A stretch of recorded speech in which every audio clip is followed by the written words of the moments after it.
கையில் பண நடமாட்டம் நன்றாக இருந்து கொண்டே இருக்கும். குடும்பம் ஒரு நல்ல சுபிட்சமான முறையில் மேலோங்கும். அந்த விதத்தில் இந்த காலகட்டம் ஏற்றம். அந்த வகையில் இது ஒரு நல்ல ஆகச்சிறந்த காலகட்டம் அப்படிங்கிறதுல எந்த விதமான மாற்று கருத்தும் கிடையாது. ஆக அன்பு நண்பர்களே, சொல்கிறது இதுதாங்க. துளாராசி நேயர்களுக்கு வெளிநாட்டு வாழ்வு மிக மிக சிறப்பு. இந்த இந்த இந்த ஓராண்டு காலம் முழுக்கவும் பார்த்திங்கன்னா உத்தியோகம் மிக சிறப்பான மேன்மை அடையும். உத்தியோகத்தில் சின்ன சின்ன ப்ரெஷர் அப்படி இப்படி இருந்தாலும் வருமான ஓட்டம் சிறப்பாக இருந்துக்கிட்டே இருக்கும். உத்தியோகத்தை பொறுத்த மட்டும் ஒரு நல்ல நகர்வு இருந்துக்கிட்டே இருக்கும். தொழில் செய்கிறவங்களுக்கு இது இன்னுமே கூட கொஞ்சம் கூடுதலான நல்ல பலன்களை கொடுக்கின்ற காலகட்டம் தான் சொல்லுவேன். அதேபோல் உத்தியோகம் தொழில் அமைப்புகளில், குறிப்பாக தொழில் அமைப்புகளில் முதலீடுகள் செய்கின்ற நண்பர்கள், தொழிலில் முதலீடுகளை செய்கின்ற நண்பர்கள் ஒரு குறிப்பிட்ட அளவுக்கு மேலே முதலீடுகள் செய்யாதீங்க. வருமானம் உண்டு, ஆனால் வருமானத்தை முறையாக சேமிக்கின்ற பலம் இந்த காலகட்டத்தில் இல்லை என்பதனால் ஓம் நம சிவாய. தென்னாடுடைய சிவனே போற்றி, எந்நாட்டவர்க்கும் இறைவா போற்றி. எம் தொலைக்காட்சி அன்பர்கள் அனைவருக்கும் எனது அன்பான வணக்கங்கள். அன்பு நண்பர்களே, நேயர்களே, இந்த பதிவில் நாம் எதை பற்றி பார்க்க இருக்கின்றோம் என்றால், எதிர் வருகின்ற குரு பெயர்ச்சி பலன்கள் உங்களுடைய ஜென்ம ராசிக்கு எவ்வாறு அமைய இருக்கின்றது. கோச்சாரத்தின்படி பார்த்துக்கிட்டிங்கன்னா உங்களுக்கு எங்கெல்லாம் நல்லது நடக்குங்க. நம்ம என்ன பார்க்க போகிறோம்னா, எங்கெல்லாம் நல்லது நடக்கும், எங்கெல்லாம் நீங்கள் கொஞ்சம் கவனமாக இருக்கணும், கவனமாக இருக்கணுங்கிற இடங்களில் என்ன செய்து நீங்கள் கொஞ்சம் தற்காத்து கொள்ளலாம் இப்படிங்கிறத நம்ம பார்க்க போகிறோம். சரிங்களா? முதல்ல இந்த குரு பெயர்ச்சி எப்பொழுது நடக்கின்றது அப்படின்னு கேட்டிங்கன்னா, வருகின்ற மே மாதம் 2024ஆம் ஆண்டு மே மாதம் 1ஆம் தேதி அன்று தற்பொழுது எங்கே இருக்கார்? மேச ராசியில் குரு இருக்காருங்க. அவர் பெயர்ச்சியாகி ரிஷபராசிக்குள்ளே நகர்றாருங்க. ரிஷபராசிக்குள்ளே போயிட்டு இப்போ 12 ராசி நேயர்களுக்கும் பலாபலன்களை அவர் வழங்கப் போகின்றார். உங்களுடைய ராசிக்கு, ஏன்னா குரு ஒரு முழுமுதற் சுபகிரகம்ங்க. பொதுவாகவே குரு பெயர்ச்சி நடக்கின்ற பொழுது நன்மைகளின் அளவு சற்று அதிகமாக இருக்கும். உங்களுக்கு இந்த குரு பெயர்ச்சி எங்கெல்லாம் நன்மைகளை கொடுக்க இருக்கின்றது அப்படிங்கிறத நம்ம விரிவாக பார்க்கலாம். எங்கெல்லாம் நன்மைகள், எங்கு கவனமாக இருக்கணும், என்ன பரிகாரம், இதை தான் நம்ம பார்க்க போகிறோம். உங்களுடைய ராசிக்கு 2024ஆம் ஆண்டு குரு பெயர்ச்சி என்ன பலன்களை வழங்க இருக்கின்றது, வாருங்கள் பார்க்கலாம்.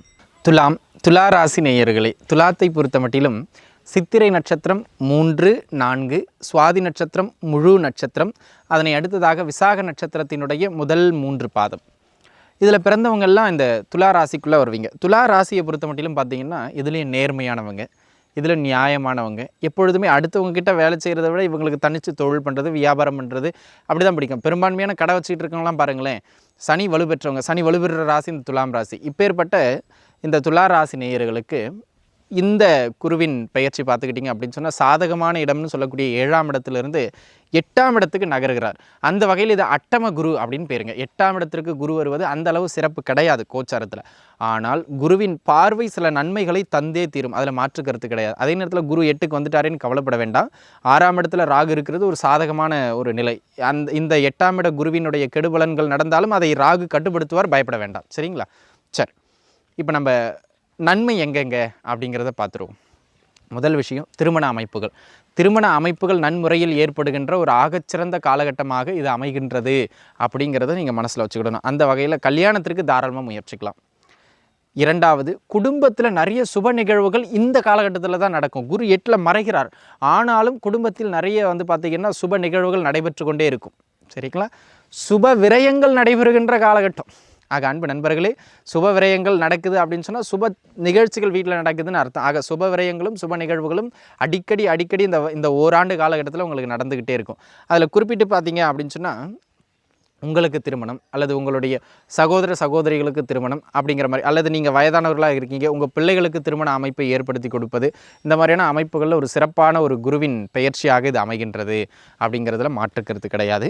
வெளிநாடு முயற்சி, யாரெல்லாம் ஃபாரின் ஆன்சைட் போகணும் அப்படின்னு சொல்லிட்டு அதுக்காக முயற்சி செய்து கொண்டிருக்கின்றீர்களோ அவர்களுக்கெல்லாம் அந்த வெளிநாடு வாய்ப்புகளை ஏற்படுத்தி கொடுக்கக்கூடிய ஒரு நல்ல காலகட்டம். உங்கள் ஜாதகப்படி வெளிநாட்டுக்கான அமைப்பு இருந்து 8, 12ஆம் இடம் சம்மந்தப்பட்ட தசைகள் இப்போ போகுதுன்னா தாராளமாக முயற்சி செய்யுங்க. 8யும் 12 இப்போ குரு தொடர்பு கொள்கிறார் உங்கள் ராசியில். அழகாக வெளியிட மாற்றத்திற்கான ஒரு சில வாய்ப்புகளை அவர் ஏற்படுத்தி கொடுத்து விட்டு போயிடுவார். ஆக வெளிநாட்டு அமைப்புகளுக்கு ஆக சிறந்தது ஒரு நல்ல காலமாக இந்த காலகட்டம் அமைகின்றது. ஏற்கனவே வெளிநாட்டில் இருக்கீங்க, அந்த பிஆர் கிடைக்கல, இல்லைனா ஒரு சிட்டிசன்ஷிப் கிடைக்கல, அதுக்காக அந்த பர்மிட்டு விஷா கொஞ்சம் நீடிக்கணும்னு நினைக்கிறீங்க, இந்த முயற்சிகள்லாம் இப்போ எடுக்கலாம். நிச்சயமாக அது நீடித்து கிடைக்கப்படும், பிஆர்லாம் கிடைக்கும். சரிங்களா? அந்த வகையில் இது ஒரு நல்ல ஆகச்சிறந்த காலகட்டம் அப்படிங்கிறதுல எந்த விதமான மாற்று கருத்தும் கிடையாது. ஆக அன்பு நண்பர்களே, சொல்கிறது இதுதாங்க. துலா ராசி நேயர்களுக்கு வெளிநாட்டு வாழ்வு மிக மிக சிறப்பு. இந்த இந்த இந்த ஓராண்டு காலம் முழுக்கவும் பார்த்திங்கன்னா உத்தியோகம் மிக சிறப்பான மேன்மை அடையும். உத்தியோகத்தில் சின்ன சின்ன ப்ரெஷர் அப்படி இப்படி இருந்தாலும் வருமான ஓட்டம் சிறப்பாக இருந்துக்கிட்டே இருக்கும். உத்தியோகத்தை பொறுத்த மட்டும் ஒரு நல்ல நகர்வு இருந்துக்கிட்டே இருக்கும். தொழில் செய்கிறவங்களுக்கு இது இன்னுமே கூட கொஞ்சம் கூடுதலான நல்ல பலன்களை கொடுக்கின்ற காலகட்டம் தான் சொல்லுவேன். இந்த காலகட்டம் மடமடன் வருமான ஓட்டத்தை கொடுத்துட்டே இருக்கும். ஆனால் கையில் சேமிக்க முடியாது. அதை நம்ம பின்னாடி பேசுவோம். நன்மையின் அமைப்புகளில் பார்த்திங்கன்னா வருமானம் நன்றாக இருக்கும். கையில் பண நடமாட்டம் நன்றாக இருந்து கொண்டே இருக்கும். குடும்பம் ஒரு நல்ல சுபிட்சமான முறையில் மேலோங்கும். அந்த விதத்தில் இந்த காலகட்டம் ஏற்றம் அப்படி தான் நான் சொல்லுவேன். சரிங்களா? பேங்க் லோனுங்க, நீங்கள் படிப்புக்காக வாங்குங்க, இல்லை கல்யாணத்துக்காக எதுக்கோ ஒன்று வாங்குங்க, வீடு கட்டுறதுக்கோ, அந்த பேங்க் லோன்ஸ் கிடைக்கக்கூடிய நல்ல காலகட்டம். ஆக பேங்க் லோன்ஸ்லாம் யாரெல்லாம் அப்ளை பண்ணியிருக்கீங்களோ அவங்களுக்கெல்லாம் இது ஒரு நல்ல மேன்மையை கொடுக்கும். பேங்க் லோன்ஸ் கிடைக்கிறதுக்கு ஒரு மிக சிறப்பானது, ஒரு அற்புதமான ஒரு காலம் இது. அதனை அடுத்ததாக பார்த்துக்கிட்டிங்க அப்படின்னு சொன்னால் அன்பு நண்பர்களே, இந்த காலகட்டத்தில் குறிப்பாக வீடு கட்டுறது அல்லது ஏற்கனவே கட்டியிருந்த வீடை பாதிலே நின்று போச்சு, அதை மீண்டும் தொடர்ந்து அதை கம்ப்ளீட் பண்ணி முடிக்கிறது அப்படின்னு வீடு கட்டுவதற்கு இந்த காலகட்டம் மிக மிக மேன்மையானது, ஒரு நல்ல காலகட்டமாக அமைகின்றது. புதிதாக வண்டி வாகனங்கள் வாங்குவதற்கு ஒரு நல்ல மேன்மை மிகுந்த காலகட்டமாக இது அமையப்பெறுகின்றது. இதற்கெல்லாம் சொத்து சேர்ப்பதற்கு, வண்டி வாகனங்கள் சேர்ப்பதற்கு ஒரு ஆகச்சிறந்தது ஒரு மேன்மையான காலகட்டம். அது நீங்கள் பண்ணிடலாம். அந்த வகையில் இது ஒரு சிறப்பானது, ஒரு நல்ல அமைப்பு. ஆக இதெல்லாம் தொழில் செய்கிறவங்களுக்கு ஒரு பெரிய ஏற்றம் அப்படின்னு நல்லா சொல்ல முடியலனாலும் நல்ல ஒரு வருமான ஓட்டம் இருந்துக்கிட்டே இருக்கும். தொழில் மூலயமா வர்றது போகிறது அப்படின்னு ஒரு நல்ல அமைப்பில் இருந்துக்கிட்டு கொஞ்சம் அகலக்கால் வைக்காமல் நகர்ந்துக்கிட்டிங்கன்னா போதும். உத்தியோகத்திலையும் பார்த்துக்கிட்டிங்கன்னு சொன்னால் நல்ல வருமான ஓட்டங்கள் இருந்துக்கிட்டே இருக்கும். அதுக்கும் பயப்பட வேண்டிய அவசியம் கிடையாது. சரிங்களா? ஆக மொத்தத்தில் சுப நிகழ்வுகள் நடைபெறும். புத்திரபாக்கியம் கிடைக்கின்ற காலகட்டம். ஒரு முறை குலதெய்வத்தை மட்டும் வழிபாடு செஞ்சுருங்க. குலதெய்வ வழிபாட்டுக்கு பிறகு புத்திரபாக்கியம் உறுதி செய்யப்படுகின்ற ஒரு ஆகச்சிறந்த காலகட்டமாக இது அமைகின்றது. அப்படிங்கிறதுல எந்த விதமான மாற்று கருத்தும் கிடையாது. ஆக அன்பு நண்பர்களே, திருமணம், குழந்தை பாக்கியம், தொழில் நன்றாக ஓடுதல், பண வரவுக்கு சிறப்பு, வெளிநாட்டு வாய்ப்புகளுக்கு இந்த காலகட்டம் மிக சிறப்பான காலகட்டம். பேங்க் லோன்ஸ்லாம் கிடைக்கிறதுக்கு சிறப்பான காலகட்டம். இந்த இடங்கள்லாம் மேன்மையான அமைப்புகள் துலா ராசி நேயர்களுக்கு உண்டு. கிட்டத்தட்ட ஒரு 60-65% நன்மைகளுக்கான அமைப்பில் தாங்க துலா ராசி நேயர்களுக்கு இந்த குருவின் பெயர்ச்சி அமையப்பெறுகின்றது. அப்படிங்கிறதுல மாற்று கருத்து கிடையாது. சரிங்க, இங்கெல்லாம் நீங்கள் நல்லா கவனித்து செயல்பட்டிங்கன்னா அழகாக இன்னுமே நற்பலன்களை கூடுதலாக பெற்றுக்கிடலாம். எங்கே கவனமாக இருக்கணும் அப்படிங்கிறத முதல்ல அடிக்கோடிட்டுருவோம். முதல் விஷயம், 8ஆம் இடத்தில் குரு அப்படிங்கிறது ஒரு சாதகமான ஒரு அமைப்பு கிடையாது. நீங்கள் சுப நிகழ்வுகள் நடத்துவீங்க, அந்த செலவுகளில் சுப நிகழ்வுகளுக்கு தான் செலவு பண்ண போகிறீங்க, கல்யாணத்துக்கு தான் செலவு பண்ண போகிறீங்க, வீடு கட்டுறதுக்கு தான் செலவு பண்ண போகிறீங்க. ஆனால் எக்ஸஸான செலவு நம்மளை தெரியாமல் அதிகரிச்சிடும்.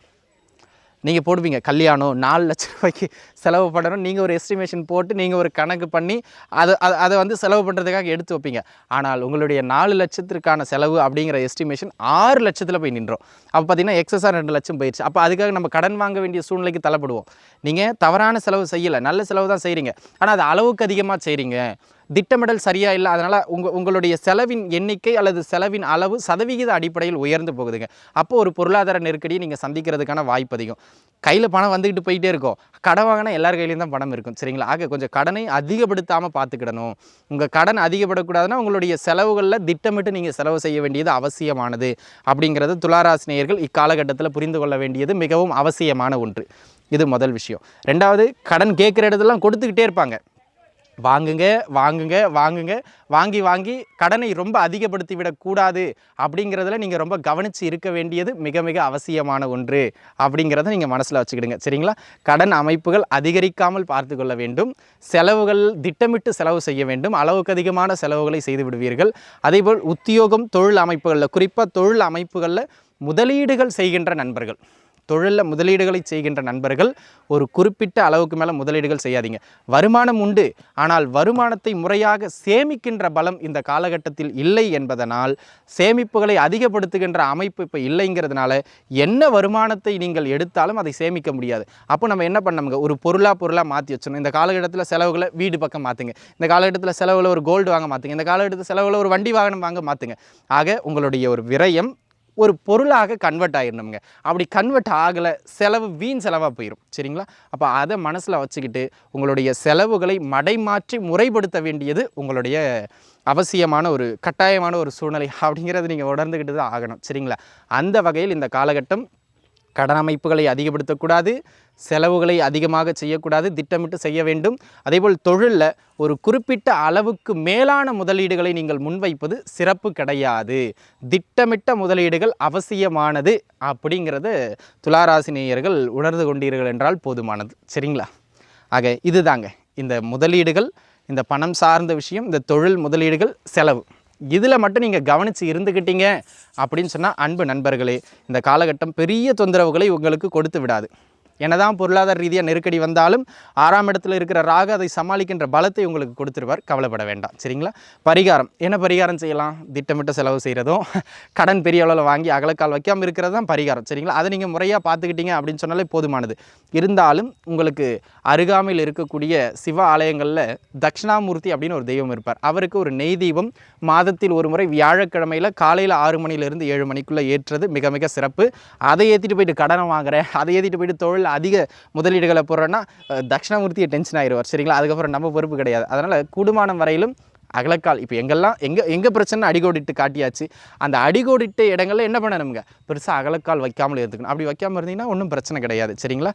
ஆக இது வந்து ஒரு பொது பலன் தாங்க. ஒரு 20% தான் இதுக்கான பலம். உங்களுடைய சுய ஜாதகம்னு ஒன்று இருக்குது, அதுபடி தசாபுக்தி அப்படின்னு ஒன்று ஓடிக்கிட்டு இருக்குது.